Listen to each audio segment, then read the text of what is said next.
السلام عليكم ورحمة الله وبركاته. الحمد لله الذي نحمده ونستعينه ونستغفره ونؤمن به ونتوكل عليه. أما بعد.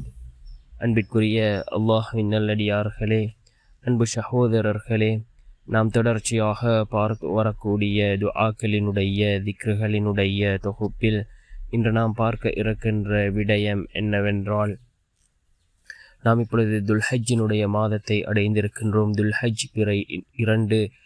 இன்றைய நாள் முழுவதும் நாம் இந்த துஆவை ஓதி அல்லாஹ்விடம் பிரார்த்தனை செய்வோம்.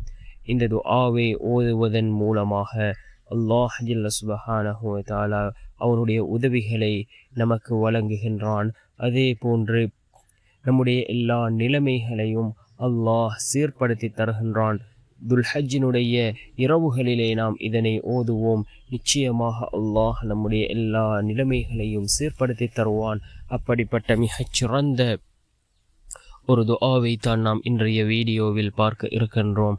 அன்பார்ந்த சகோதரர்களே, அல்லாஹ்வின் நல்லடியார்களே, துல்ஹஜ்ஜினுடைய மாதம் இருக்கின்றதே மிக முக்கியமான ஒரு மாதமாக இருந்து கொண்டிருக்கின்றது. இந்த முதல் 10 நாட்களும் மிகவும் சிறந்த நாட்களாக இருந்து கொண்டிருக்கின்றது. இந்த நாட்களிலே செய்யக்கூடிய அமல்கள் சிறந்ததாக இருக்கின்றது. ஏனைய நாட்களில் நாம் செய்யக்கூடிய அமல்களை விட இந்த முதல் 10 நாட்களில் நாம் செய்யக்கூடிய அமல்கள் சிறந்ததாக இருந்து கொண்டிருக்கின்றது. அதிகமாக நல்லமல்களை செய்வோம். அதே போன்று அல்லாஹ்விடத்திலே இஸ்திக்ஃபார் செய்வோம், பாவ மன்னிப்பு தேடுவோம், அதிகமாக துஆக்களில் ஈடுபடுவோம், திக்ருகளில் ஈடுபடுவோம். அதே போன்று முடியுமானவர்கள் இந்த நாட்களிலே நோன்பு நோட்போம்.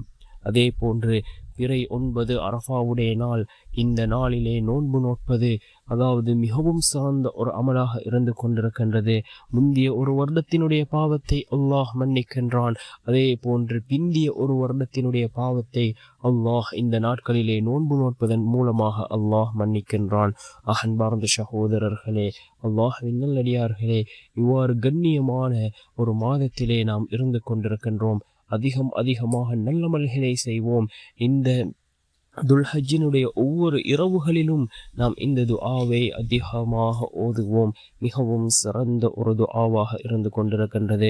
நபி இப்ராஹிம் அலைஹிஸ்ஸலாம் அவர்கள் நெருப்பிலே எறியப்பட்ட பொழுது நபி இப்ராஹிம் அலைஹிஸ்ஸலாம் அவர்கள் ஓதிய துஆ மிகவும் சிறந்த ஒரு துஆ. என்ன துஆ? ஹஸ்புனல்லாஹு வ நிஅமல் வக்கீல், ஹஸ்புனல்லாஹு வ நிஅமல் வக்கீல். அல்லாஹ்வே எனக்கு போதுமானவன், பொறுப்பேற்பவர்களில் அவனே மிகச் சிறந்தவன் என்ற இந்த துஆவை ஓதி நாம் அல்லாஹ்விடம் பிரார்த்தனை செய்வோம். நிச்சயமாக அல்லாஹ்வினுடைய உதவிகள் நம்மை வந்தடையும். நம்முடைய எல்லா நிலைமைகளையும் அல்லாஹ் சீர்படுத்தி தருவான். வல்ல நாயன் நம் அனைவரின் பாவங்களையும் மன்னித்து உயர்ந்த ஜன்னத்துல் ஃபிர்தௌஸ் என்ற சூனத்தில் நம் அனைவரையும் ஒன்று சேர்ப்பானாக. ஆமீன்.